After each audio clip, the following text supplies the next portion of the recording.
Madam Speaker, I rise to present the budget for the year 2016-17. I am presenting this budget when the global economy is in a serious crisis. Global growth has slowed down from 3.4% in 2014 to 3.1% in 2015. Financial markets have been battered and global trade has contracted. Amidst all these global headwinds, the Indian economy has held its ground firmly. Thanks to our inherent strength and the policies of the government, a lot of confidence and hope continues to be built around India. The International Monetary Fund has hailed India as the bright spot amidst a slowing global economy. The World Economic Forum has said that India's growth is extraordinarily high. We accomplished this despite unfavorable conditions and despite the fact that we inherited an economy of low growth, high inflation and zero investor confidence in the government's capability to govern.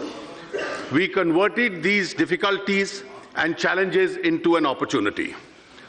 कश्ती चलाने वालों ने जब हार के दी पतवार हमें, लहर लहर तूफान मिले और मौर मौज मझधार हमें, फिर भी दिखाया है हमने और फिर ये दिखा देंगे सबको कि इन हालात में आता है दरिया करना पार हमें. Let us look at our achievements compared to the last 3 years of the previous government when growth had decelerated to 6.3%. The growth of the GDP has now accelerated to 7.6%. This was possible notwithstanding the contraction of global exports by 4.4% compared to 7.7% growth in the world exports during the last 3 years of the previous government. CPI inflation was 9.4% during the last 3 years of the previous government. Under our government, the CPI inflation has come down to 5.4%, providing big relief to the public. This was accomplished despite 2 consecutive years of monsoon shortfall of 13% compared to the normal rainfall in the last 3 years of the previous government. Our external situation is robust. The current account deficit has declined from $18.4 billion in the first half of last year to $14.4 billion this year. It is projected to be 1.4% of the GDP at the end of this year. Our foreign exchange reserves are at the highest ever level of about $350 billion. Our initiatives in the last 21 months have not only placed the economy on a faster growth trajectory, but have bridged the trust deficit created by the previous government. We had to work in an unsupportive global environment, adverse weather conditions, and an obstructive political atmosphere. Madam, हमने आसमानी और सुल्तानी दोनों परिबलों से ने परेशान किया है. We believe in the principle that money with the government belongs to the people, and we have a sacred responsibility to spend it prudently and wisely for the welfare of our people, especially the poor and the downtrodden. We have increased our planned expenditure at the RE stage in 2015-16, in contrast to the usual practice of reducing it. We have achieved this despite adopting the 14th Finance Commission recommendations, which have increased the devolution to the states by 55%. We must now look ahead. The risk of global slowdown and turbulence are mounting. This complicates the task of economic management for India. It has 3 serious implications for us. First, we must strengthen the firewalls against these risks by ensuring macroeconomic stability and prudent fiscal management. Secondly, since foreign markets are weak, we must rely on domestic demand and Indian markets to ensure that the Indian growth does not slow down. And third, we must continue with the pace of economic reforms and policy initiatives to change the lives of our people for the better. We see these challenges as opportunities.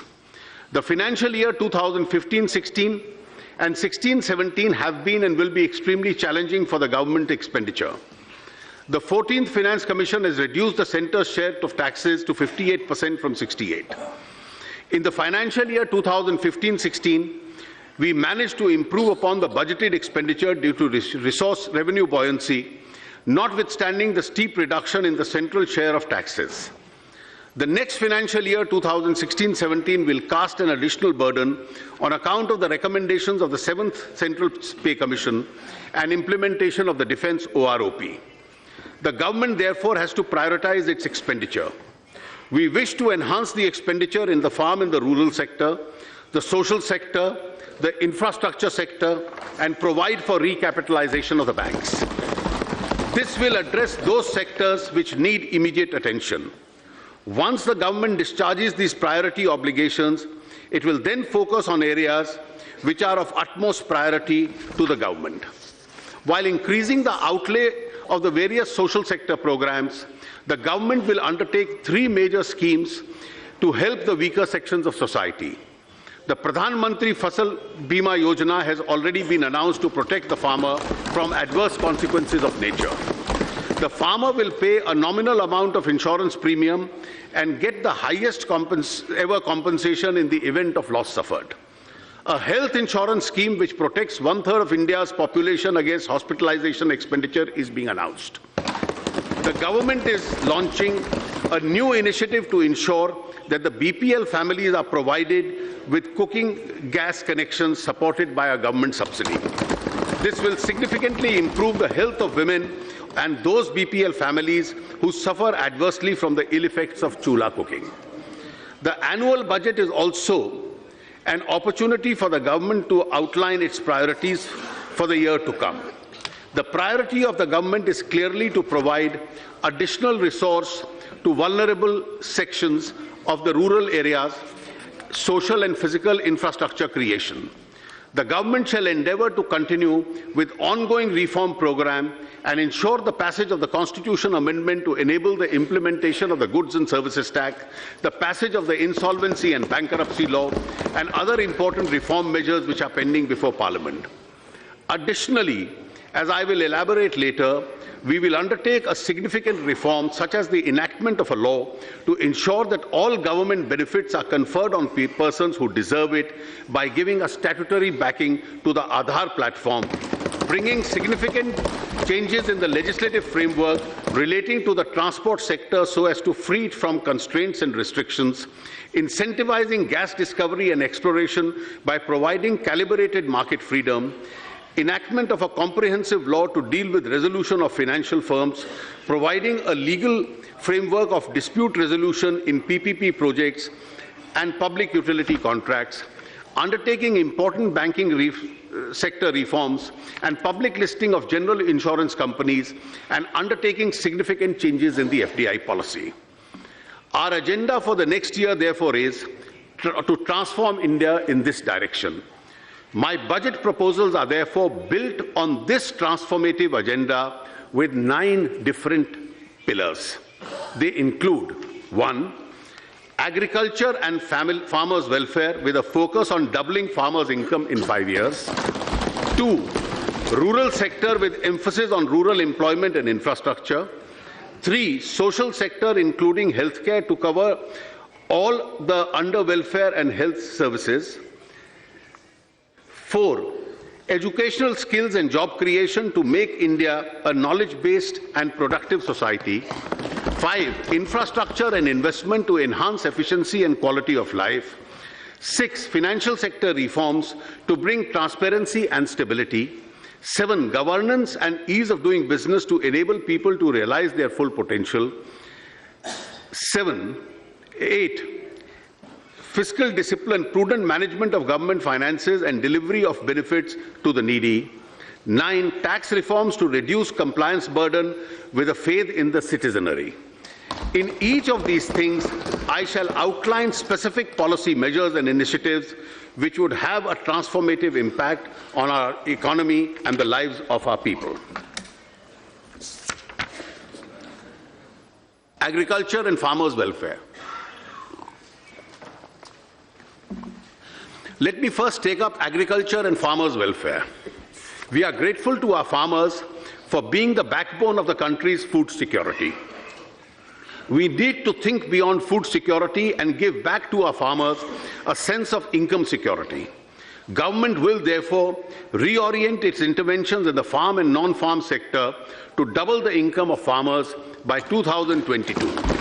Our total allocation on agriculture and farmers' welfare is rupees 35,984 crores.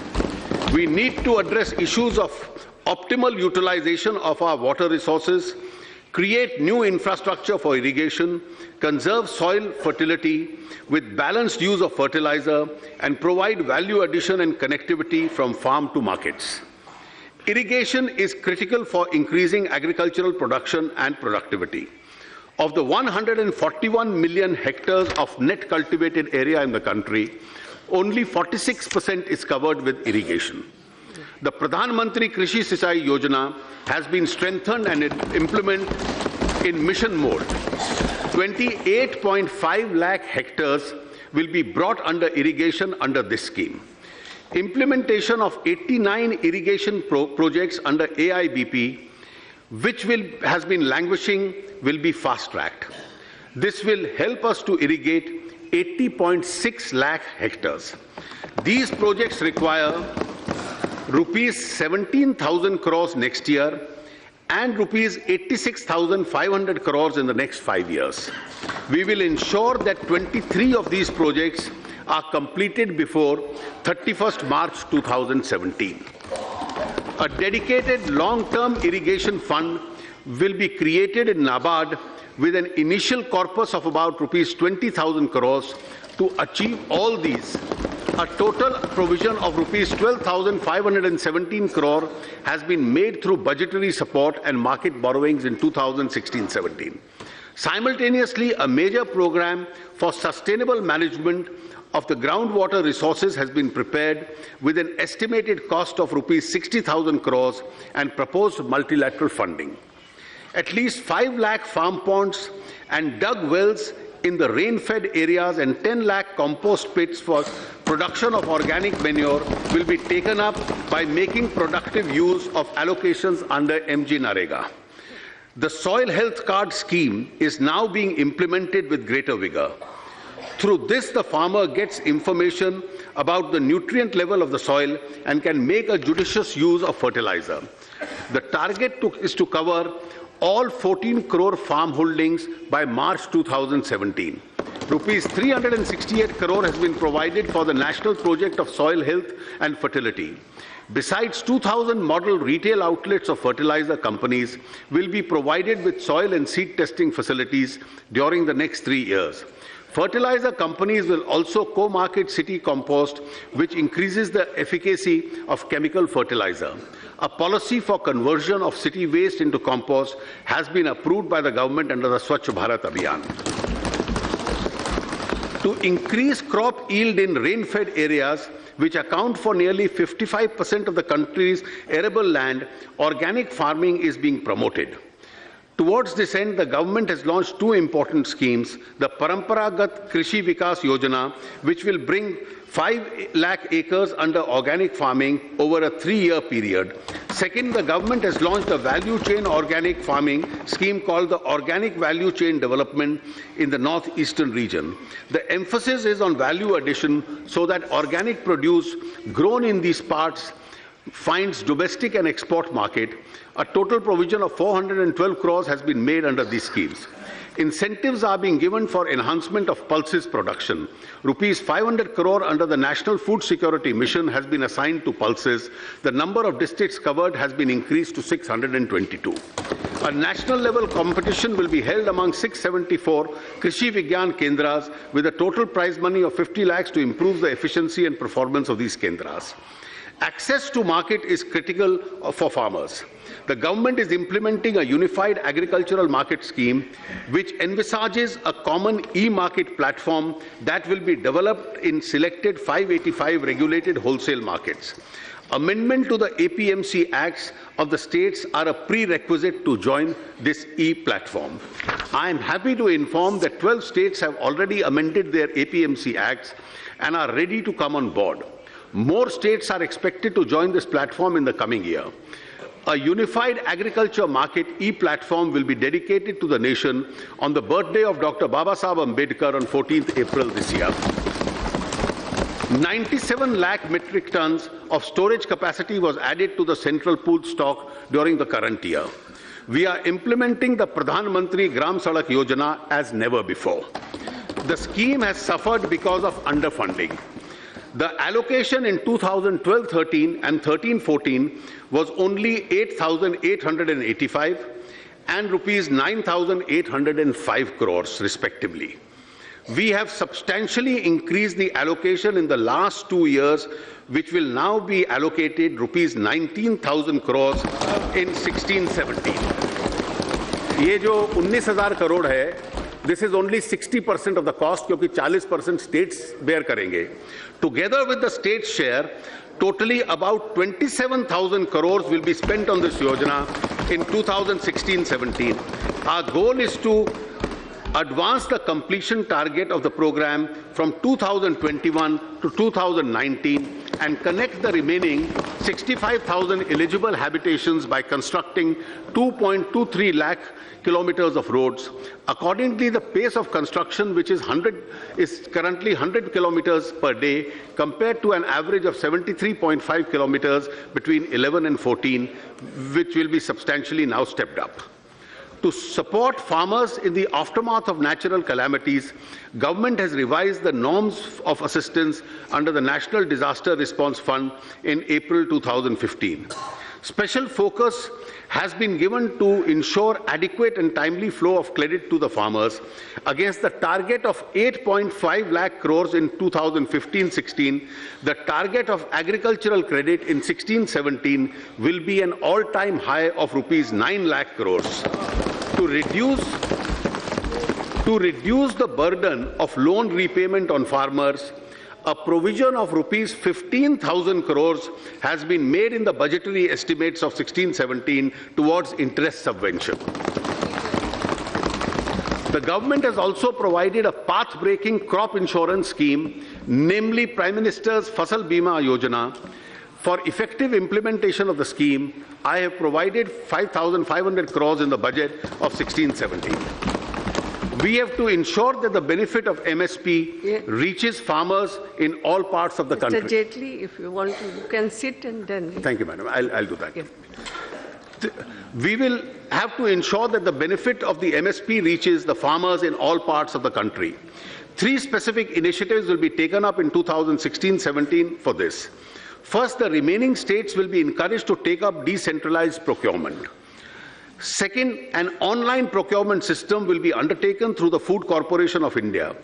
This will usher in transparency, convenience to the farmers through a prior registration and monitoring of actual requirement. Third, effective arrangements have been made for pulses procurement. Farmers also take up other allied activities to supplement their farm income. To make dairy more remunerative to the farmers, 4 new projects will be taken up. First, the Pashudan Sanjeevani and Animal Welfare Wellness Program and a provision for the Animal Health Card, Nakul Swasthya Patra. Second, an advanced breeding technology. Third, creation of e-Pashudan Hut, an e-marketing portal for connecting breeders and farmers. And fourth, a national geomic center for indigenous breeds. These projects will be implemented at a cost of rupees 850 crores over the next few years. There has been a visible rise in the yield of honey from an average of 18 to 20 kilometers per box per annum in the year 2013-14 to 25 kilograms per box per annum in 2015-16.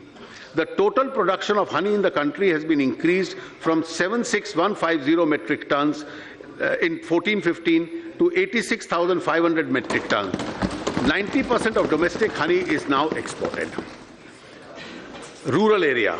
After agriculture, I turn to the other segment, the rural economy.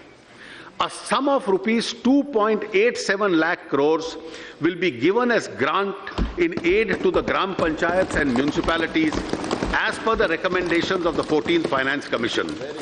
This is a quantum jump of 228% compared to the previous 5 years. The funds now allocated will translate to an average assistance of over rupees 80 lakhs per Gram Panchayat and rupees 21 crore per local urban body. These enhanced allocations are capable of transforming villages and small towns. Ministry of Panchayat Raj will work with the states and involving guidelines to actualize this. There is an urgent need to focus on areas of drought and rural distress. Every block in these distressed areas will be taken up as an intensive block under the Deen Dayal Antyodaya mission. Formation of self-help groups will be speeded to promote multiple livelihood.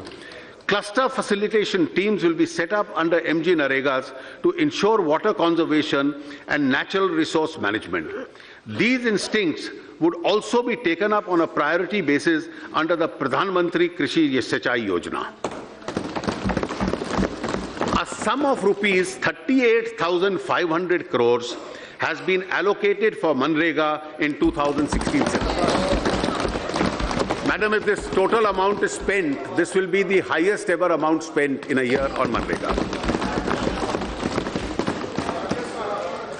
300 Rurban clusters will be developed under the Shama Prasad Mukherjee Rurban mission launched by the Honorable Prime Minister recently.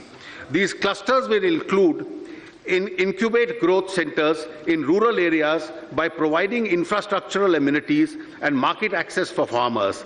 These will also expand employment opportunities for the youth. As of 1st April 2015, a total of 18,542 villages were not electrified. The Honorable Prime Minister, in his address to the nation on 15th August 2015, announced that the remaining villages will be electrified in the next 1,000 days. As on 23rd February 2016, 5,542 villages have been electrified.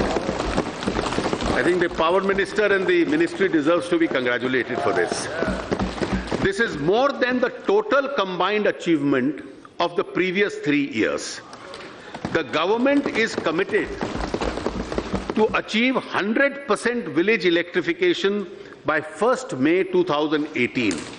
Rupees 8,500 crores has been provided for the Deen Dayal Upadhyaya Gram Jyoti Yojana and integrated power development schemes. Swachh Bharat mission is India's biggest drive to improve sanitation and cleanliness, especially in rural India. This subject was very close to the heart of the father of the nation. For the first time since independence, the Parliament has had a comprehensive debate on sanitation. This has become a topic of discussion in almost every home. We have introduced ranking of urban areas in sanitation, which has resulted in constructive competition along towns and cities. Rupees 9,000 crores has been provided for the Swachh Bharat Abhiyan. In order to continue this momentum, priority allocation from the centrally sponsored scheme will be made to reward villages that have become free from open defecation. We need to derive greater benefit from the demographic advantage. We need to spread digital literacy in rural areas. Of the 16.8 crore rural households, as many as 12 crore households do not have computers and are unlikely to have digitally literate people. We have approved 2 schemes to promote digital literacy: National Digital Literacy Mission and Digital Saksharta Abhiyan. We now plan to launch the Digital Literacy Mission scheme for rural India to cover around 6 crore additional households in the next 3 years. Details of this scheme will be spelled out separately. Modernization of land records is critical for dispute-free titles. The National Land Record Modernization Program has been revamped under the Digital India initiative and will be implemented as a central sector scheme with effect from 1st April 2016. The revamped program will be built an integrated land transformation management system. 150 crores has been provided for this purpose. Panchayat Raj institutions need to develop governance capabilities to deliver sustainable goals. It has therefore been proposed to launch a new restructured scheme, namely the Rashtriya Gram Swaraj Abhiyan, for which Rs 655 crore has been set aside. For rural development as a whole, I have allocated Rs 87,765 crores in this budget. Madam, may I continue sitting down? Right. Stand. Social sector, including healthcare. When asked what he intends doing for regeneration of India, Swami Vivekananda had said, no amount of politics would be of avail until the masses in India are well educated, well fed and well cared for. I now proceed to present the key element of my proposal in the social sector. In our country, cooking gas cylinders were considered an upper middle class luxury. Gradually, it spread to the middle class, but the poor do not have access to cooking gas. Women of India have faced the curse of smoke during the process of cooking. According to the experts, having an open fire in the kitchen is like burning 400 cigarettes in an hour. Time has come to remedy this situation. We have decided to embark upon a massive mission to provide an LPG connection in the name of women members of poor households. I have set aside a sum of Rs 2,000 crore in this year's budget to meet the initial cost of providing these LPG connections. This would benefit about 1 crore 50 lakh households below the poverty line in the year 2016-17. The scheme will continue for at least 2 more years to cover a total of 5 crore BPS households. This will ensure universal coverage of cooking gas in the country.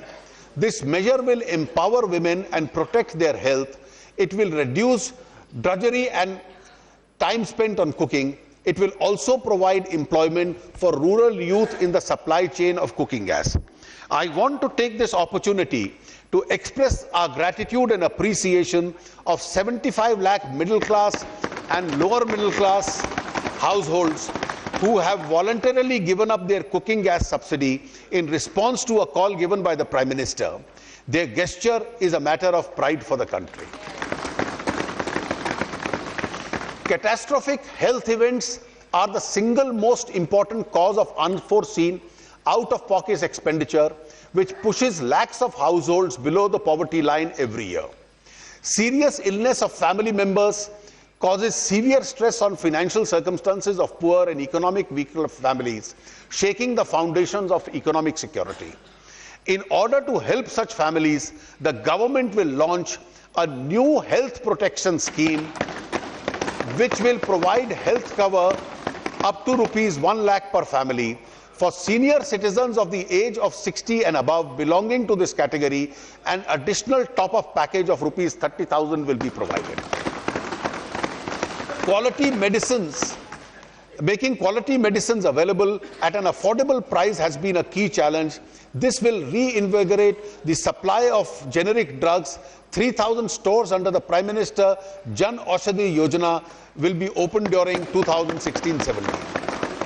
Almost 2.2 lakh new patients of end-stage renal diseases get added in India every year, resulting in an additional demand for 3.4 crore dialysis sessions.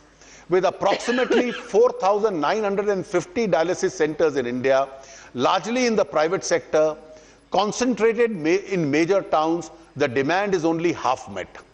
Each dialysis session costs around Rs 2,000, an annual expenditure of more than Rs 3 lakhs. Besides, most families have to undertake frequent trips for long distance to access dialysis services, incurring heavy travel costs and low wages. To address this situation, I propose to start a national dialysis service program. Funds will be made available through a PPP mode under the National Health Mission to provide dialysis service in all district hospitals. To reduce cost, I propose to exempt certain parts of dialysis equipment from basic customs duty excise CVD, and SAD. Scheduled caste and scheduled tribe entrepreneurs are beginning to show great promise in starting and running of successful businesses. The Prime Minister had given a call for promoting entrepreneurship amongst the SC/ST to become job providers rather than job seekers. I am happy to inform you that the Union Cabinet has approved the Stand Up India scheme to promote entrepreneurship amongst SC/ST and women. 500 crores has been provided for this purpose. The scheme will facilitate at least 2 such projects per bank branch, 1 in each category of entrepreneur. This will benefit at least 2.5 lakh entrepreneurs in this category. We are celebrating the 125th birth anniversary of Dr. B.R. Ambedkar. This must become the year of the economic empowerment for SC/ST entrepreneurs. We have extensively interacted with Dalit India Chamber of Commerce and Industry on building an entrepreneurship ecosystem. It is proposed to constitute a national scheduled caste and scheduled tribe hub in the MSME ministry in partnership with industry associations. This hub will provide a professional support to scheduled caste and scheduled tribe entrepreneurs to fulfill the obligations under the central government procurement policy, adopting best practices and leverage the stand-up initiative. The scheme for welfare and skill development of minorities, such as multi-sectoral development program and Ustad, shall be implemented effectively. Education, skills and job creation. I would now like to highlight the steps proposed to be undertaken under the education, skill development and job creation, which is the 4th pillar of my budget proposals. After universalization of primary education through the country, we want to take the next big step forward by focusing on quality education. An increasing share of allocation under the Sarva Shiksha Abhiyan will be allocated. Further, 62 new Navodaya Vidyalayas will be opened in the remaining uncovered districts over the next 2 years. It is our commitment to empower higher educational institutions to help them to become world-class teaching and research institutions. An enabling regulatory architecture will be provided to 10 public and 10 private institutions to emerge as world-class teaching and research institutions. This will enhance affordable access to quality education for ordinary Indians. A detailed scheme will be formulated. We have decided to set up a higher education financing agency with an initial capital base of rupees 1,000 crores. The HEFA will be a not-for-profit organization that will leverage funds for the market and supplement them with donations and CSR funds. These funds will be used to finance improvements in infrastructure in our top institutions and will be serviced through internal accruals.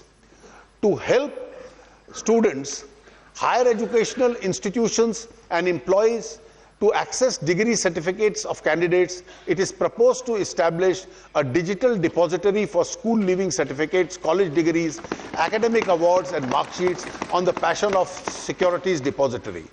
This will help to validate their authenticity, safe storage and easy retrieval. Skill development. Skill India mission seeks to capitalize our demographic advantages. Since its launch, the National Skill Development Mission has created an elaborate skilling ecosystem and imparted training of 76 lakh youth. We want to bring entrepreneurship at the doorstep of youth through the Pradhan Mantri Kaushal Vikas Yojana. We have decided to set up 1,500 multi-skill training institutes across the country.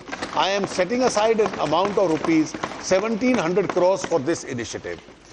We have decided to set up a national board for skill development certificate in partnership with industry and academia. We propose to further scale up the Pradhan Mantri Kaushal Vikas Yojana to skill 1 crore youth over the next 3 years. Entrepreneurship education and training will be provided in 2,200 colleges, 300 schools, 500 government and ITIs, and 50 vocational training centers through a massive open online courses. Aspiring entrepreneurs, particularly from those remote parts of the country, will become connected to mentors and credit markers. Job creation. In order to incentivize creation of new jobs in the formal sector, the government will pay the Employees Pension Fund contribution of 8.33% for all new employees enrolling in EPFO for the first 3 years of their employment. This will incentivize employers to recruit unemployed persons and also bring them into the books, the informal employees. In order to channelize this intervention towards target groups of semi-skilled and unskilled workers, the scheme will be applicable to those with salary up to rupees 15,000 per month. I have made a budget provision of rupees 1,000 crore in this scheme. Further, Finance Bill 2016 proposes to broaden and liberalize the scope of employment generation incentives available under Section 80JJAA of the Income Tax Act. The deduction will be available not only to assessees deriving income from manufacturing of goods in a factory, but all assessees who are subject to statutory audit under this Act. Thus, a deduction of 30% of the emoluments paid to such employees can be claimed for 3 years. The minimum number of days for which they should be employed during the year is proposed to be reduced from 300 to 240. No deduction, however, will be admissible in respect of employees whose monthly emoluments exceed rupees 25,000. Also, no deduction will be admissible in respect of employees for whom the government is paying the entire EPS contribution. A national career service was launched in July 2015. Already 35 million job seekers have registered on this platform. We propose to make 100 model career centers operational by the end of 2016-17. We also propose to interlink state employment exchanges with national career service platform. Retail trade is the largest service sector employer in the country. Many more jobs are created in this sector provided the regulations are simplified. If shopping malls are kept open all 7 days of the week, why not small and medium shops? These shops should be given a choice to remain open on all 7 days of the week on voluntary basis. The interest of workers in terms of mandatory weekly holiday, number of working hours per day, of course, has to be protected. We propose to circulate a model shops and establishment bill which can be adopted by the state governments on a voluntary basis. 5. Infrastructure and investment. The fifth strong support pillar of this budget is to transform India is infrastructure and investment. In the road sector, there were more than 70 projects that were languishing at the beginning of the year due to legacy factors. Aggregate length of these projects was about 8,300 kilometers, involving 1 lakh crore investment. With exemplary and proactive intervention under the leadership of my colleague Shri Gadkari, nearly 85% of these projects have been put back on track. India's highest ever kilometers of new highways were awarded in 2015. At the same time, India's highest ever production of motor vehicles was achieved in 2015. This is a sign of growth of the economy, but it presents a challenge also. Therefore, we have speeded up the process of road construction. I have proposed to allocate a sum of rupees 55,000 crores in the budget for roads and highways. This will be further topped up by an additional 15,000 to be raised by the NHAI through bonds. Thus, the total investment in the road sector, including the Rural Gram Sadak Yojana allocation, would be rupees 97,000 crores during 2016-17. Together with the capital expenditure on railways, which Shri Suresh Prabhu has announced a few days ago, The total outlay on roads and rail in 2016-17 will be a mammoth 2,18,000 crores. We further expect to approve nearly 10,000 kilometers of national highways in 2016-17. This will be much higher than the two previous years. The pace of completion of road projects will also rise to 10,000 kilometers in 2016-17.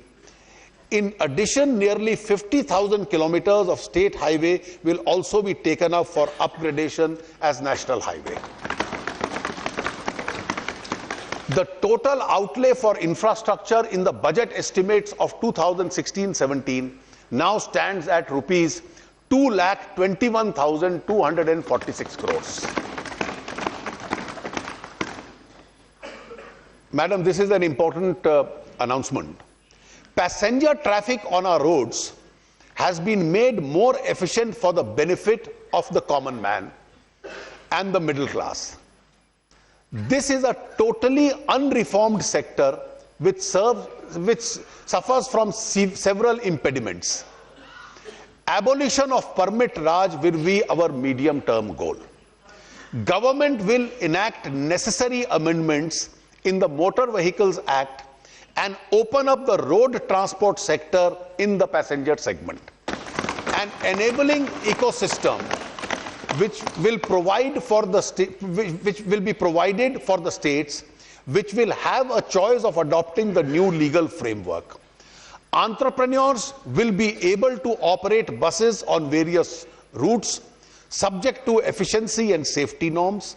The major benefit of this game-changing initiative will be the provision for a more efficient public transport facilities, greater public convenience, new investments in moribund sectors, creation of new jobs for our youth, growth of startup entrepreneurs, and other multiplier effects. These measures will take us faster down the road to development. In 2015, India's major ports have handled the highest ever quality of cargo. We have also added the highest ever capacity in major ports. We have started a series of measures for modernizing ports and increasing their efficacy. The Sagarmala project has already been rolled out. We are planning to develop new greenfield ports both in the eastern and western coasts of India. The work of the national waterways is already being expedited. Rupees 800 crores has been provided for this initiative. In civil aviation sector, the government is drawing up an action plan for revival of unserved and underserved airports. There are 160 airports and airstrips with state governments which can be revived at an indicative cost of rupees 50 to 100 crores each. We will partner with the state governments to develop some of these airports for regional connectivity. Similarly, 10 out of the 25 non-functional airstrips with the Airport Authority of India will also be developed. Another major announcement. India is blessed with rich natural resources, including oil and gas. However, their discovery and exploitation has been below our potential. Imports of hydrocarbons occupy a larger share of India's imports. There is a situation of rising demand, near stagnation in production, and consequent rapid increase in imports. As a part of our drive towards self-sufficiency, the government is considering to incentivize gas production from deep sea, ultra-deep water, and high-pressure, high-temperature areas which are presently not exploited on account of higher costs and higher risk. A proposal is under consideration for new discoveries and areas which are yet to commence production. First, to provide calibrated market freedom, and second, to do so at a predetermined ceiling price to be discovered on the principle of landed price of alternate fuels. this will bring considerable amount investment in this segment. In the other segment of infrastructure, our government has achieved the highest coal production growth in over 2 decades, highest ever capacity in addition in generation, highest ever increase in transmission lines and in distribution of LED bulbs. In the power sector, we need to diversify the resources of power generation for long-term stability. The government is drawing up a comprehensive plan spanning over 15 to 20 years to augment investment in nuclear power generation. Budgetary allocation up to rupees 3,000 crore per annum, together with public sector investment, will be leveraged to facilitate the required investment for this purpose. To augment infrastructure spending further, government will permit mobilization of additional finances up to rupees 31,300 by the NHAI, PFC, REC, ERIDA, NABARD and Inland Water Authority through raising of bonds during 16-17. Our private sector plays a very important role in developing infrastructure, as many of which are implemented in the public-private partnership. I would like to announce 3 initiatives to reinvigorate this sector and resolve future and pending issues. 1.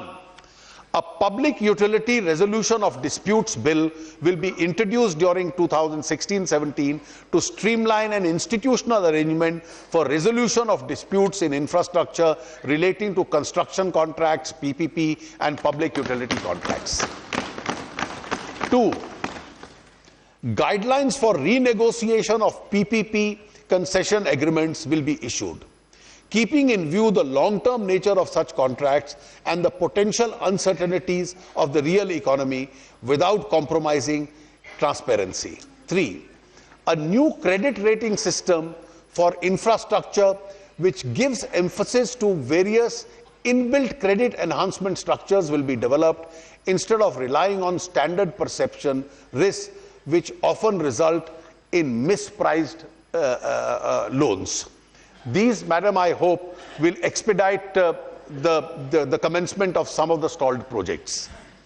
I would like to announce further reforms in our FDI policy. The changes proposed are in the area of insurance and pension, asset reconstruction companies, stock exchanges, etc. Details of these changes are given in an annexure to the budget speech. The duty drawback scheme has been widened and deepened to include more products and countries. The government will continue to take measures to support the export sector. Our FDI policy has also to address the requirements of the farmers and our food processing industry. A lot of fruits and vegetables grown by our farmers either do not fetch the right price or fail to reach the market. Food processing industry and trade should be more efficient. 100% FDI will be allowed through FIPB route in the marketing of food products produced and manufactured in India. I think this will give an impetus to the food processing ministry to enhance this sector. This will benefit the farmers, give impetus to the food processing industry, and create vast employment opportunities. A new policy of management of government investment in public sector enterprises, including disinvestment and strategic sale, has been approved. We have to leverage the assets of the CPSEs for generation of resources for investment in new projects. We will encourage CPSEs to divest individual assets like land, manufacturing unit, to release their asset value for making investments in new projects. The Niti Aayog will identify the CPSEs for this strategic sale. We will adopt a comprehensive approach for efficient management of the government investment in CPSEs by addressing issues such as capital restructuring, dividend bonus shares, etc. The Department of Disinvestment is being renamed the Department of Investment and Public Asset Management, the DIPAM. Financial sector reforms. A vibrant financial sector is of critical importance to the growth of every economy. In my last two budgets, I had announced several measures in this regard. I would now like to announce the following initiatives. A systematic vacuum exists with regard to the bankruptcy situation in financial firms. A comprehensive code on resolution of financial firms will be introduced as a bill in Parliament in 2016-17. This code will provide a specialized resolution mechanism to deal with bankruptcy situations in banks, insurance companies and financial sector entities. The code, together with the Insolvency and Bankruptcy Code 2015, when enacted, will provide a comprehensive resolution mechanism for our economy. The RBI Act 1934 is being amended to provide a statutory basis for the monetary policy framework and a policy committee through the Finance Bill 2016. The committee-based approach will add a lot of value and transparency to the monetary policy decisions. A financial data management center under the aegis of Financial Stability Development Council will be set up to facilitate integrated data aggression and analysis in the financial sector. To improve greater retail participation in government securities, RBI will facilitate their participation in the primary and secondary markets through stock exchanges and access to NDS-OM trading platforms. New derivative products will be developed by SEBI in the commodity derivatives market. To facilitate deepening of the corporate bond market, a number of measures will be undertaken, details of which are given in Annexure 2 to the budget speech. To tackle the problem of stress assets in the banking sector, asset reconstruction companies have a very important role. I therefore propose to make necessary amendments in the Sarfasi Act to enable the sponsorer of an ARC to hold up 100% stake in the ARC and permit non-institutional investors to invest in the securitization receipts. In the recent past, there have been instances of people in various parts of the country being defrauded by illicit deposit-taking schemes. The worst victims of these schemes are poor and the financially illiterate. The operation of such schemes are often spread across many states. I therefore propose to bring a comprehensive central legislation in 2016-17 to deal with the menace of such schemes. I propose to amend the SEBI Act 1992 in the coming year to provide for more number of benches of the Security Appellate Tribunal. As honourable members are well aware, the strength of the financial sector is dependent on a strong and well-functioning banking system. We have already a comprehensive plan for revamping the public sector banks, Indradhanush, which is under implementation. We are now confronted with a problem of stress assets in public sector banks, which is a legacy of the past. Several steps have already been taken in this regard. We are not interfering in the lending and personal matters of the bank. Structural issues have been addressed in various sectors like power, coal, highways, sugar and steel. The banks are putting in special effort to effect recoveries and focus on reviving stalled projects.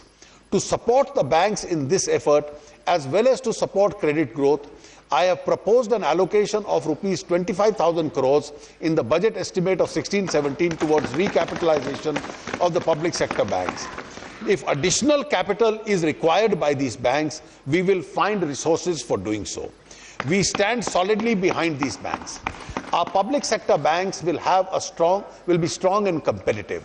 The Banking Board Bureau will be operationalized during 2016-17 and a road for consolidation of public sector banks will be spelled out.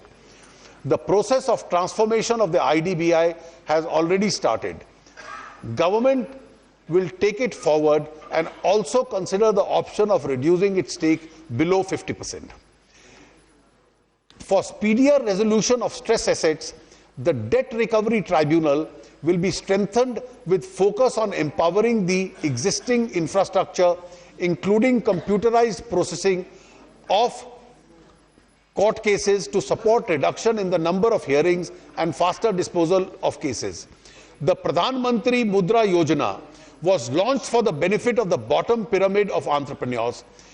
Banks and NBFCs, MFIs have reported the amount sanctioned under the PMMY has reached about rupees 1 lakh crore to cover 2.5 crores borrowers by early February this year. For the coming year, Madam, I propose to increase the target next year to rupees 1,80,000 crores. To provide better access to the financial system services, especially in rural areas, we will undertake a massive nationwide rollout of ATMs, micro ATMs in post offices over the next 3 years. Public shareholding in government-oriented companies, it means to ensure higher levels of transparency and accountability. To promote this objective, the general insurance companies owned by the government will be listed in stock exchanges. Government and the ease of doing business. Our government is giving an unparalleled emphasis to the good governance with special focus on process reforms. IT-enabled government processes. The whole idea is to remove irritants from public in their interface with government agencies. A task force has been constituted for rationalizing the human resource in various ministries. A comprehensive review and rationalization of autonomous bodies is also underway. A critical component of minimum government and maximum governance is to ensure targeted disbursement of government subsidies and financial assistance to the actual beneficiaries. Public money should reach the poor and the deserving without any leakage. 3 specific initiatives are proposed to achieve this objective. First, we will introduce the targeted delivery of financial and other subsidy benefit services by using the Aadhaar framework. The bill will be introduced in the current budget session of Parliament. The Aadhaar number or authentication shall, however, not confer any rights of citizenship or domicile. A social security platform will be developed for using Aadhaar to accurately target beneficiaries. This will be a transformative piece of legislation which will benefit the poor and the vulnerable. Secondly, we have already introduced a direct benefit transfer in LPG. Based on this successful experience, we propose to introduce a DBT on a pilot basis for fertilizer in a few districts of the country with a view to improving the quality of service delivery to farmers. Third, of a total of 5.35 lakh fair price shops in the country, automation facilities will be provided to 3 lakh fair price shops by March 2017. We have to bring transparency and efficiency in government procurement of goods and services. The Director General of Supplies and Disposal will establish a technology-driven platform to facilitate procurement of goods and services in various ministries and agencies by the government. To remove the difficulties and impediments to ease the doing of business, we will introduce a bill to amend the Companies Act in the current budget session of Parliament. The bill would also improve enabling environment for startups. The registration of companies will also be done in 1 day. Monitoring of prices of essential commodities is a key element of good governance. A number of measures have been taken to deal with the problem of abrupt increase in prices of pulses. Government has approved the creation of a buffer stock of pulses through procurement at a minimum support price and a market price through price stabilization fund. The fund has been provided with a corpus of rupees 900 crores to support the market intervention. Madam Speaker, for good governance, we have to capitalize on country's unity in diversity. To strengthen the understanding of each other, it is proposed to create a closer engagement between states and districts in a structured manner. Ek Bharat Shresth Bharat program will be launched to link states and districts, an annual program that connects people through exchanges in areas of language, trade, culture, travel and tourism. We shall do this through mutual agreement with participating states and districts. In 2017, the country will celebrate the 70th anniversary of our independence. We will chalk out the milestones for nation's journey beyond the 70th year anniversary of independence. Dr. Toynbee, the historian, had observed that a chapter which had a Western beginning will have to have an Indian ending. My belief is that the year 2017 will unfold the great historian's dream. Our scheme of Ek Bharat, Shreshtha Bharat is a part of this mission. Madam, let me now elaborate on the fiscal situation in the context of the budget of 2016-17. While preparing this budget, I have received conflicting suggestions about the FRBM roadmap.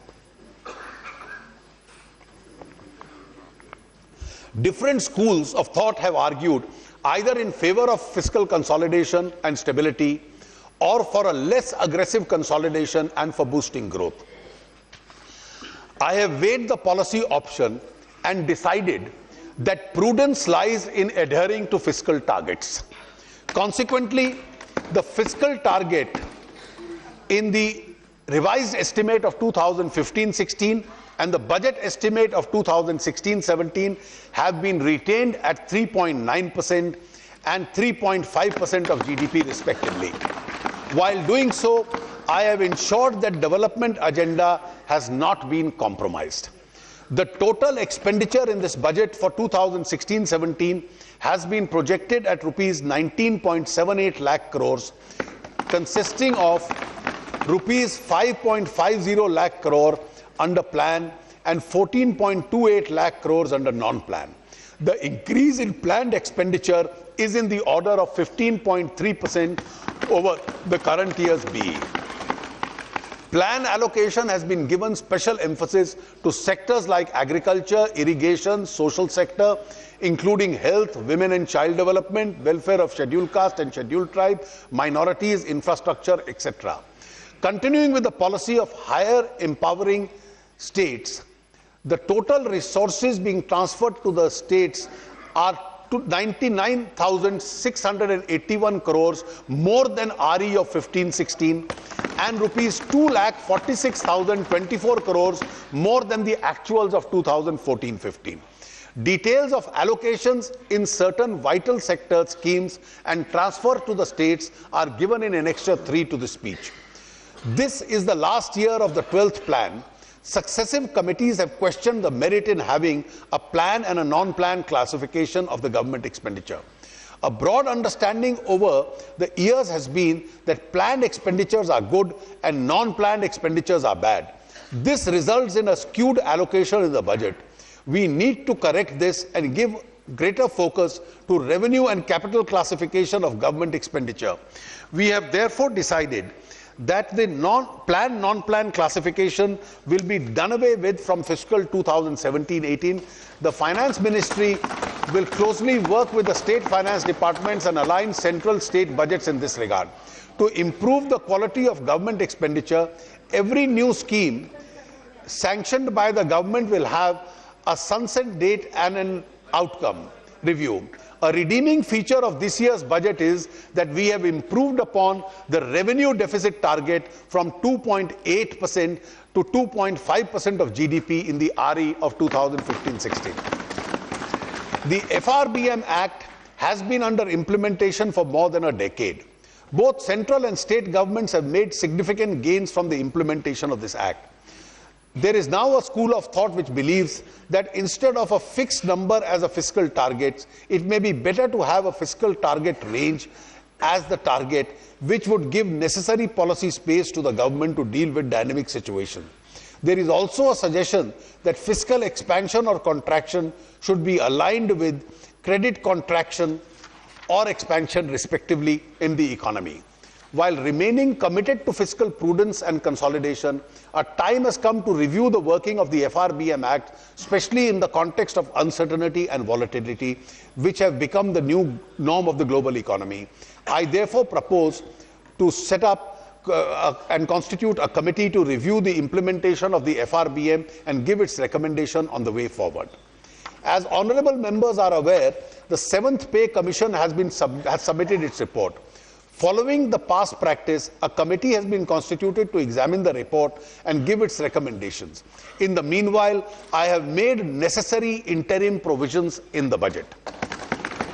We have rationalized and restructured more than 1,500 central planned schemes into about 300 central sector and 30 centrally sponsored schemes. This will avoid overlapping of expenditure.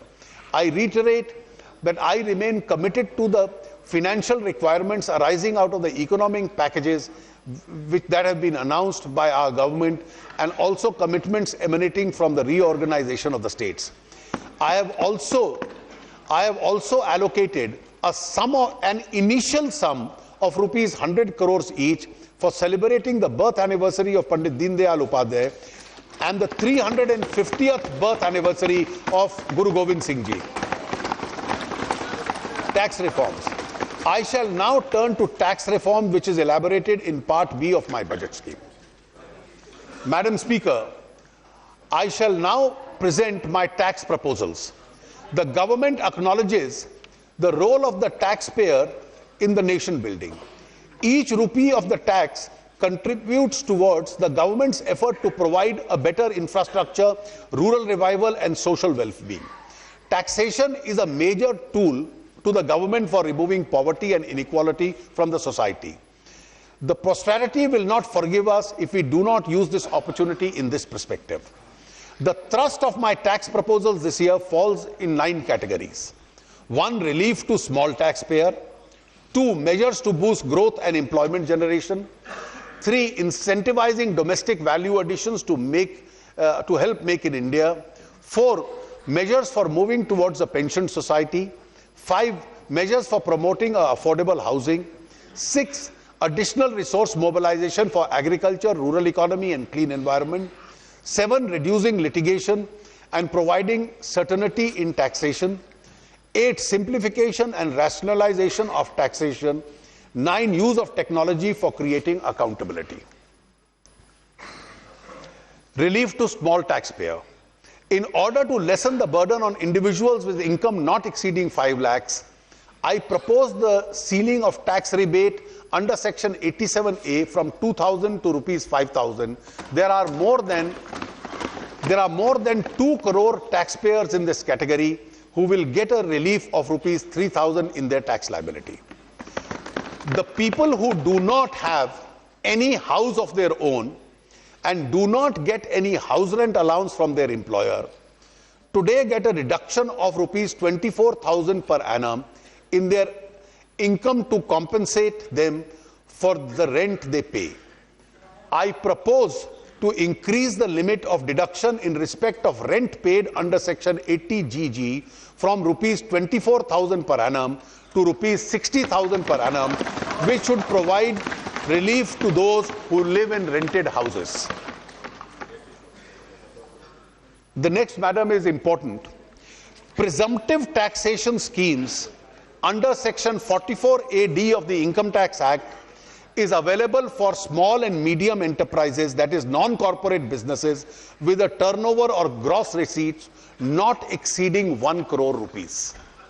At present, 33 lakh small business people avail of this scheme, which frees them from the burden of maintaining detailed books of account and getting audits done. I propose to increase the turnover limit under this scheme to rupees 2 crores, which will bring big relief to a category of assessees in the MSME category. That is to say, anyone with a turnover in business of 2 crores, there will be a presumptive income of 8%. I also propose to extend the presumptive income taxation scheme to all professionals with gross receipts up to 50 lakhs, with a presumption of profit being 50% of their gross receipts. Madam, this for small businesses and all professionals, this will bring tremendous ease in their taxation matters. Measures to boost growth and employment generation. I had in my last budget speech mooted a proposal to reduce the rate of corporate tax from 30 to 25% over a period accompanied by rationalization of removal of various tax exemptions and incentives. In any case, the effective rate of tax paid by the companies comes to an average of 24.67 because of various exemptions which they are availing of. A phasing out plan of these exemptions and tax incentives was placed in the public domain. We have received a large number of constructive suggestions. The final phasing out of exemptions is given in an annexure to the speech. The highlights are as follows. The accelerated depreciation provided under the Income Tax Act will be limited to a maximum of 40% with effect from 1st April 2017. The benefit of deductions of research would be limited to 150% from 1st April 17 and 100% from 1st April 2020. The benefit of Section 10AA to a new SEZ will be available to units which commence activity before 31/3/2020. The weighted deduction under 35 CCD for a skill development will continue up to 1/4/2020. The reduction in corporate tax has to be calibrated with additional revenue expected from the incentives being phased out. The benefits of phasing out of exemptions are available to the government only gradually. In the first phase, therefore, I propose the following two changes in the corporate income tax rates. A, the new manufacturing companies which are incorporated on or after 1st March 2016, as proposed to be given an option of being taxed at 25% per surcharge plus cess, provided they do not claim any profit-linked investment-linked deduction and do not avail of any investment allowance and accelerated depreciation. Madam, new manufacturing companies will also bring jobs. I also propose to lower the corporate income tax rate for the next financial year of relatively small enterprises companies with turnovers not exceeding 5 crores in the financial year ending March 2015 to 29% per surcharge plus cess. Startups generate employment, bringing innovation, and are expected to be key partners in Make in India program. I propose to assist their propagation through 100% deduction of profits for 3 out of the 5 years for startups set up during April 2016 to March 2019. MAT will apply in such cases. Capital gains will not be taxed if invested in regulated or notified fund of funds and by individuals in notified startups for which they hold majority shares. Research is a driver of innovation, and innovation provides a thrust to economic growth. I propose a special patent regime with 10% tax on income from worldwide exploitation of patents developed and registered in India. In order to get more investment in the asset reconstruction companies, which plays a very important role in the resolution of bad debts, I propose to provide a complete pass-through of income tax to securitization trusts, including trust of ARCs. The income will be taxed in the hands of the investor instead of the trust. However, trusts will be able to deduct tax at source. The period for getting long-term capital gain regime in the case of unlisted companies is proposed to be reduced from 3 to 2 years. Non-banking financial companies will be eligible for deduction to the extent of 5% of their income in respect of provision for bad and doubtful debts. For determining the residency of foreign company on basis of place of effective management is proposed to be deferred by 1 year. I would like to reiterate our commitment to implement the general anti-avoidance rules from 1/4/2017. In order to meet our commitments to the BEPS initiative of the OECD and G20, the Finance Bill 2016 includes provisions for requirement of country-by-country reporting for companies with a consolidation revenue of more than euros 750 million. I propose to exempt service tax on services provided under the Deen Dayal Upadhyay Gramin Kaushalya Yojana and services provided by assessing bodies empaneled by the Ministry of Skill Development and Entrepreneurship. I propose to exempt service tax on general insurance service provided by under the Nirmaya Health Insurance Scheme, launched by the National Trust for Welfare of Persons with autism, cerebral palsy, mental retardation and multiple disability. To promote the use of refrigerated containers, I propose to reduce the basic custom duty by the excise duty to them from 5% to 6%.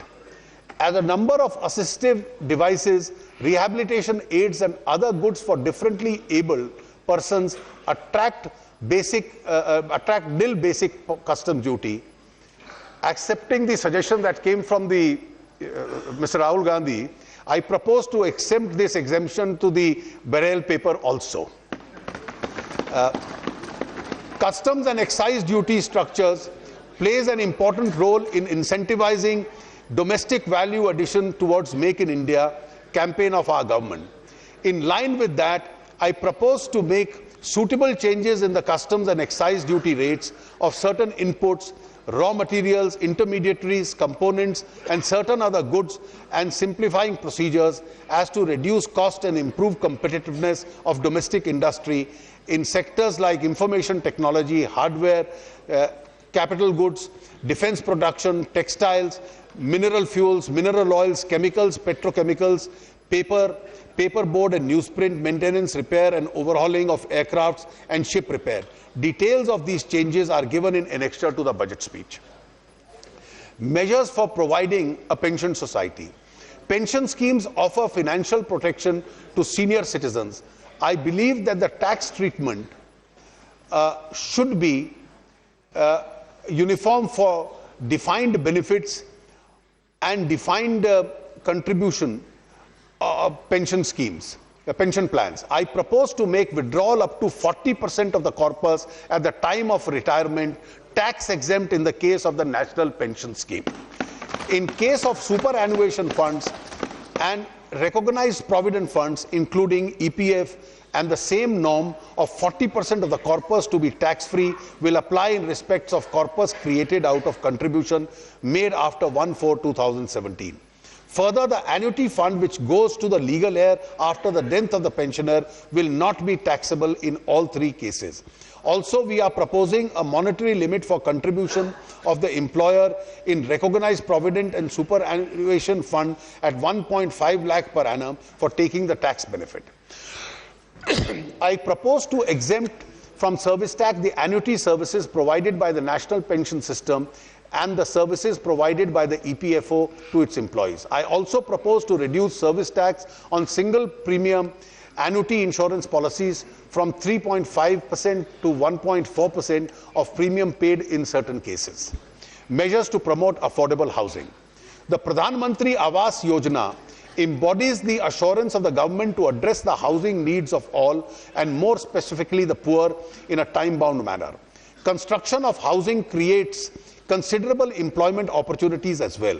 In order to fuel activity in the housing sector, I propose to give 100% deduction for profits to an undertaking from a housing projects for flats up to 30 square meters in the 4 metro cities and 60 square meters in other cities, approved during June 2016 to March 2019 and is completed within 3 years of approval.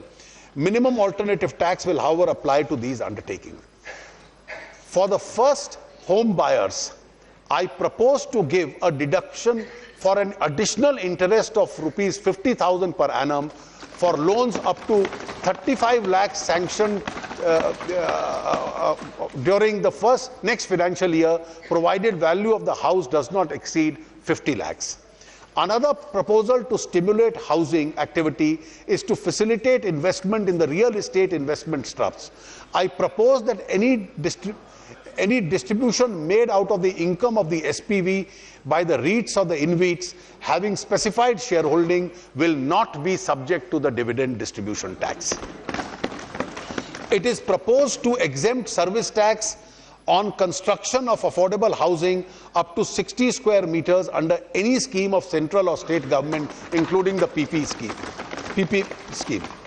I also propose to extend excise duty exemptions presently available to concrete mix manufactured at sites for the use of constructions at such sites to ready mix concrete. Additional resource mobilization for agriculture, rural economy, and for a clean environment. Dividend distribution tax uniformly applies to all investors irrespective of their income slabs. This is perceived to distort the fairness and the progressive nature of taxes. Persons with relatively higher income can bear a higher tax cost.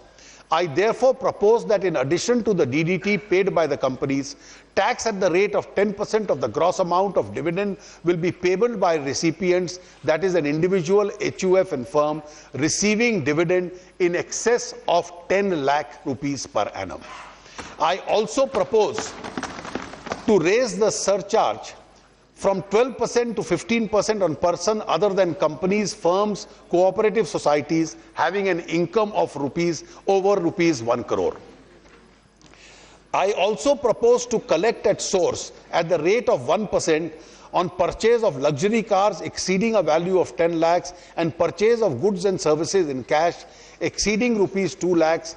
For compliant taxpayers with resources, this levy will not only advance collection of taxes when expenditure is incurred, but it provides data to the tax authorities to identify the persons who incur such expenditure but may be missing from the tax base. Farmers and notified class of persons will have an option of giving a form by which TCS will not be charged. Rate of security transactions tax in the case of options is proposed to be increased from 0.017 to 0.05%. In order to tap tax on income accruing to foreign e-commerce companies from India, it is proposed that a person making a payment to a non-resident trust who does not have a permanent establishment exceeding in aggregate 1% in the year as consideration on online advertisement will withhold tax at 6% gross amount paid as equalization levy. The levy will only apply to B2B transactions. I propose to impose a cess called the Krishi Kalyan cess, that is 0.5% on all taxable services, proceeds of which would be exclusively used for financing initiatives relating to the improvement of agriculture and welfare of farmer. The cess will come into force with effect from 1st of June 2016. Input tax credit on this cess will be available for payment of this cess. The pollution and the traffic situation in Indian cities is a matter of concern. I propose to levy an infrastructure cess of 1% on small petrol, LPG and CNG cars, 2.5% on diesel cars of certain capacity, and 4% on other high engine capacity vehicles and SUVs. Madam, the exemptions the exemption rate of duty which existed on parts of environment-friendly vehicles, which expires on 31st March this year, I am planning to continue that. I propose to impose an excise duty of 1% without input tax credit or 12.5% with input tax credit on articles of jewellery, excluding silver jewellery, other than studded with diamonds and some other precious metals, with a higher exemption and eligible limits of rupees 6 crores and 12 crores respectively. Necessary steps will be taken to enable the new taxpayers to comply with this levy without any difficulty. I propose to change the excise duty on branded ready-made garments and made-up garments of textiles with a retail price of above rupees 1,000 from nil to an input tax credit of 6%/12.5 with input credit to 2% without input tax credit or 12% with input tax credit. I propose to rename the clean energy cess levied on coal, lignite and peat as clean environment cess and simultaneously increase its rate from rupees 200 per ton to rupees 400 per ton. To discourage consumption of tobacco and tobacco products, I propose to increase excise duty on various tobacco products other than BDs by about 10 to 15%. I propose to amend the finance bill so as to declare assignment by the government of the right to use radio frequency spectrum in its subsequent transfer a service to make it clear that the assignment of the right to use the spectrum is service leviable to service tax and not sale of intangible goods. Reducing litigation and providing certainty in taxation. Madam, we are moving towards a lower tax regime with non-litigious approach. Thus, while compliant taxpayers can expect a supportive interface with the department, tax evasion will be countered strongly. Capability of a tax department to detect tax evasion has improved because of enhanced access to information and availability of technology-driven analytical tools to proceed such information. I want to give an opportunity to the earlier non-compliant to move to the category of being compliant.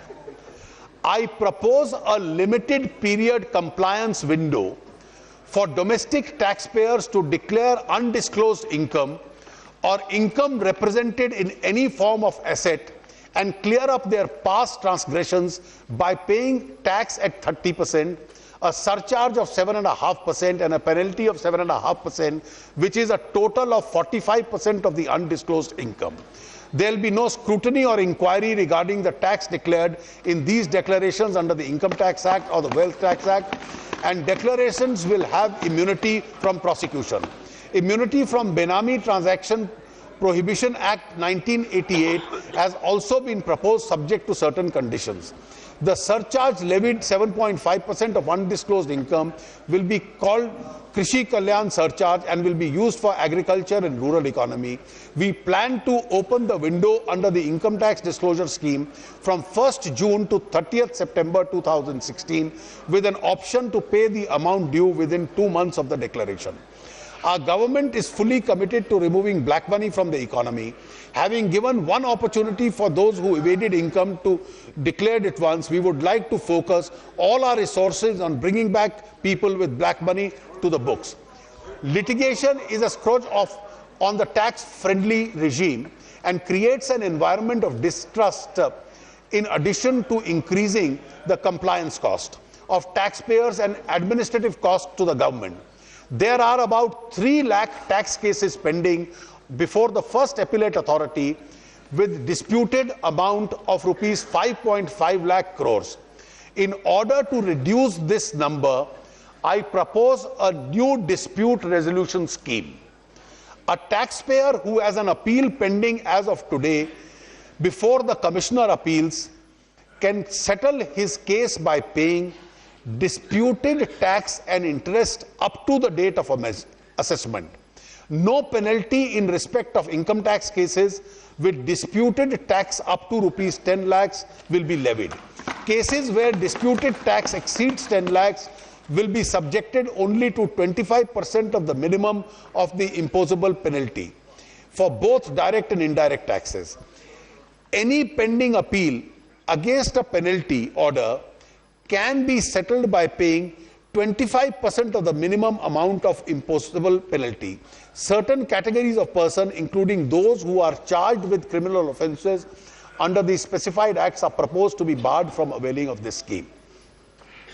I had in my budget scheme of July 2014 assured that this government would not retrospectively create a fresh taxation liability.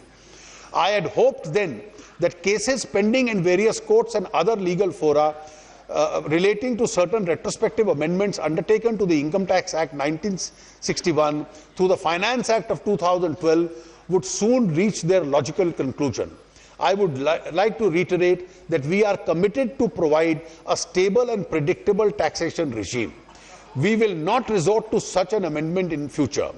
I had also announced a high-level committee which would oversee any fresh case where the assessing officer proposes to assess or reassess the income in respect of indirect transfers by applying the retrospective amendment.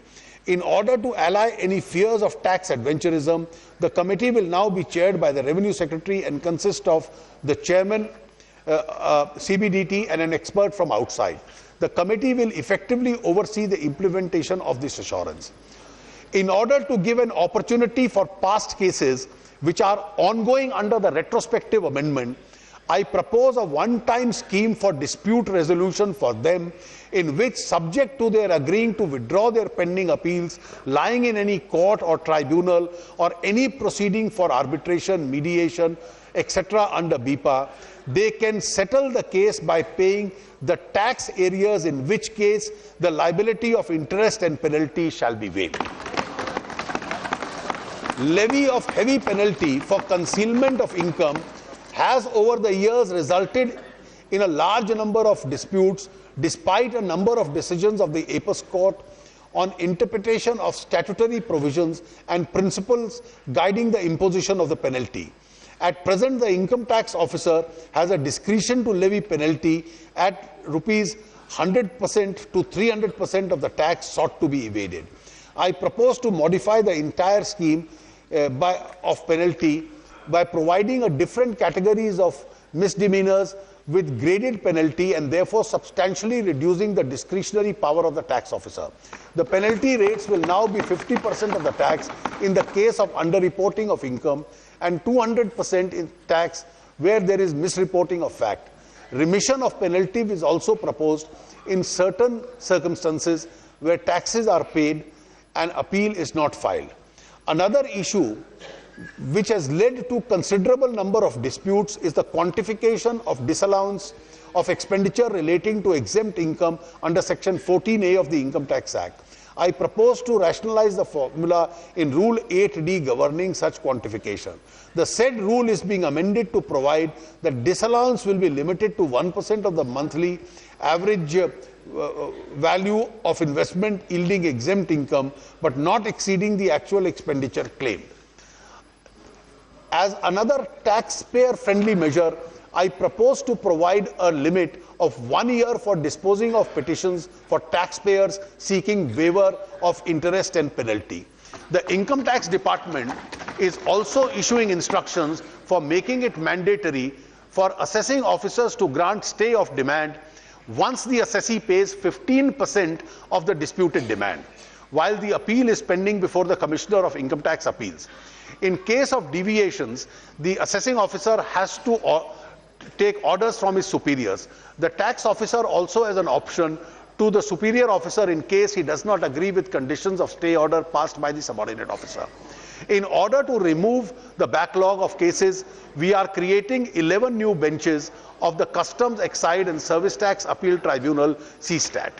The monetary limit for deciding appeal by a single member bench is proposed to be enhanced from rupees 15 lakhs to rupees 50 lakhs. I also propose to amend the Senvet credit rules 2004 so as to improve the credit flow, reduce the compliance burden associated litigation, particularly those relating to apportionment of credit between exempted and non-exempted final products and services. The amendments in these rules will also enable manufacturers with multiple manufacturing units to maintain a common warehousing for inputs and distribution of inputs with credits to the individual manufacturing units. Simplification and rationalization of taxation. The government has already accepted many recommendations of the Tax Administration Reform Committee, and I propose to accept a large number of recommendations of the Justice Ishwar Committee in this budget. To reduce multiplicity of taxes associated cascading and to reduce costs of collection, I propose to abolish 13 different cesses levied by various ministries in which the revenue collection is less than rupees 50 crores a year. To improve a cash flow position of the small taxpayer who get their funds blocked due to current TDS provisions, I propose to rationalize TDS provisions for income tax. The details are given in an annexure to this speech. Non-residents without PAN are currently subject to a higher rate of TDS. It is proposed to amend the relevant provisions to provide that on furnishing an alternate document, the higher rate will not apply. The facility for revision of returns hereto will be available to a service tax assessee only is being extended to a central excise assessee also. I propose to provide for an additional option to the banking companies and financial institutions, including non-banking financial companies, for reversal of the input credits with respect to non-taxable services provided by them by way of extending deposits and loans and advances. Our government has taken a number of steps to reduce the cargo release time and the transaction cost of exempt trade. I propose to amend the Customs Act to provide for deferred payment of customs duty for importers and exporters within the proven track record. In 2014-15 budget, I had announced the intent to implement Indian Customs Single Window project. We have made significant progress in this, and it would be implemented at all major ports and airports starting from the beginning of the next financial year. The custom baggage rules for international passengers are being simplified so as to increase the free baggage allowance. The filing of baggage declaration will be required only for those passengers who carry dutiable goods. Use of technology and creating accountability. Technology is a boon for mankind. We plan to use technology in the taxation department in a big way to make life simpler for law-abiding citizens and also for data mining to track tax evaders. A pilot was run in 2015-16 for e-assessments to obviate the requirements of taxpayers to visit the income tax office. I propose to expand the scope of e-assessments to all assessees in 7 megacities in the coming years. The case selected for scrutiny will be scrutinized in an e-environment where, unless the assessee himself wants to be heard or for special reasons to be recorded, the assessing officer wants to hear the party, there will be no face-to-face contact of the IT department and the assessing.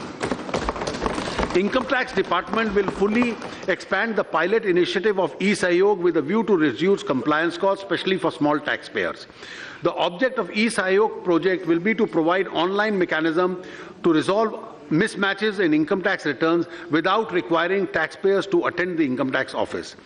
I propose that in matters pertaining to income tax, government will pay an interest at the rate of 9% as against a normal 6% in case there is a delay in giving effect to an appellate order beyond 90 days. The officers who delay it will be accountable for the loss to the government.